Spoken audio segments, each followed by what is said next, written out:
اور ہم استعفے دے دیتے ہیں جس پر ابھی خاموشی ہے۔ استعفوں کا آپشن موجود ہے ایسا بلاول نے کہا، لیکن پاکستان پیپلز پارٹی کبھی استعفے نہیں دے گی، حکومت سے اپنے کبھی بھی جو ہے وہ حکومت کو ختم کر کے گھر نہیں جائے گی، اور کسی بھی ایسی تحریک کا حصہ نہیں بنے گی جو حکومت کے خلاف ہو اور انہیں کاسٹ دینی پڑے کہ وہ گھر جائیں۔ تو ایسا کارڈز کے اوپر موجود نہیں ہے، لیکن اس انٹرویو کے بعد جو انہوں نے دیا، یہ بات واضح ہو گئی ہے کہ پاکستان ڈیموکریٹک موومنٹ کی ایک اہم جماعت پیپلز پارٹی کے اندر یہ ریزرویشنز موجود ہیں، اس بیان کے حوالے سے جو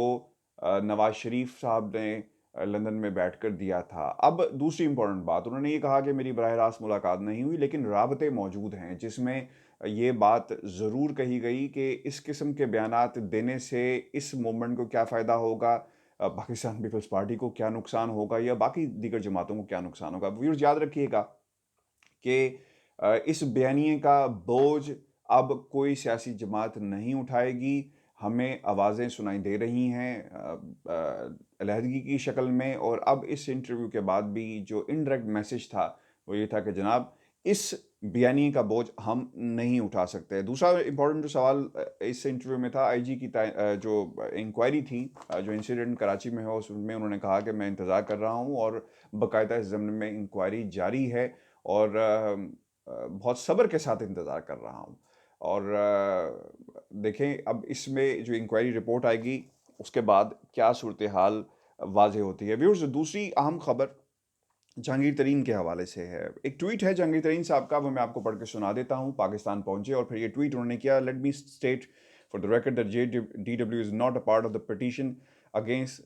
GOPB notification to start the sugar mills on the 10th of November. All of my mills, including those in Sindh, will start crushing on the 10th. Will play my part in helping the government overcome the sugar shortage and price hike.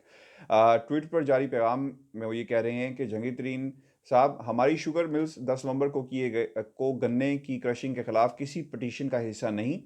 میری تمام 6 sugar mills 10 نومبر سے crushing کا آغاز کر دیں گی۔ اور indirectly انہوں نے ایک پیغام حکومت کو دے دیا ہے کہ جناب ملک کے اندر جو اس وقت چینی کا ایک جو بحران موجود ہے، اس کو اوورکم کرنے کے لیے جو شوگر کنگز ہیں، جو مافیاز ہیں، انہوں نے ایک جو مصنوعی بحران ملک کے اندر پیدا کیا ہے، اس کو مات دینے کے لیے ہم جو کرشنگ سیزن ہے اس میں کسی چیز کا حصہ نہیں بنیں گے، بلکہ ہماری ملز شوگر جو کرشنگ جو پروسیس ہے اس کا آغاز کر دیں گے۔ ویورز امپورٹنٹ کل سے ہم اس پہ بات کر رہے ہیں کہ ایسی کیا چیزیں ہیں جو آفر کروائی گئی، ایک جوڑ توڑ جو جاری رہے گی، اور دوسری اہم چیز جہانگیر ترین نے میدان میں آ کر کھیلنے کا فیصلہ کیا ہے، اور ہر وہ اس چیز کا مقابلہ کریں گے جو ان کے خلاف کی گئی ہے۔ اور تیسری چیز، اب یہ جو آفر کروائی گئی ہے ملک کے اندر، کیونکہ میں نے آپ کو کل بھی کہا تھا کہ سیاستدان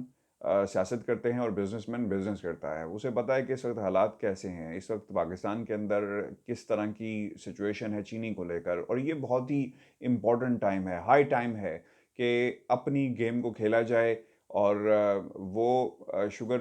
کنگز جو مافیا بن کے بیٹھے ہوئے ہیں، اور جس رپورٹ کے اندر یہ بھی ذکر کیا گیا کہ کس طرح فائدہ اٹھایا گیا ہے جہانگیر ترین صاحب کی مل کے حوالے سے بھی بڑی اہم چیزیں کہی گئی ہیں، اور انہیں بھی بینیفیشری قرار دیا گیا ہے۔ تو اب انہوں نے اس ٹائمنگ کو، ان حالات کو استعمال کرنے کے لیے یہ اپنا ٹویٹ جاری کیا ہے، تاکہ ایک سافٹ کارنر حاصل کیا جا سکے کہ جناب دیکھیں ملک کے حالات خراب تھے تو ہم نے چینی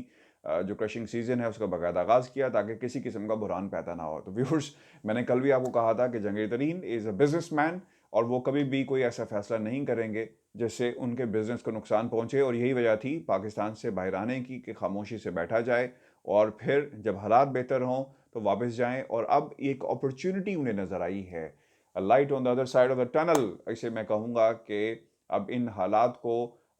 حکومت کے قریب ہونے کے لیے، عمران خان کے قریب ہونے کے لیے، اور دوسری طرف اپنی پوزیشن کو بہتر بنانے کے لیے اسے استعمال کیا جائے گا۔ ویورز، یہ ہماری ایک مختصر سی ویڈیو تھی، کچھ امپورٹنٹ ڈیولپمنٹس ہوئی، میں نے سوچا کہ آپ کے ساتھ شیئر کریں۔ ہمارے چینل کو سبسکرائب کریں اور اپنے کمنٹس ہمیں ضرور بھیجیں۔ مجھے اجازت دیجیے، اللہ نے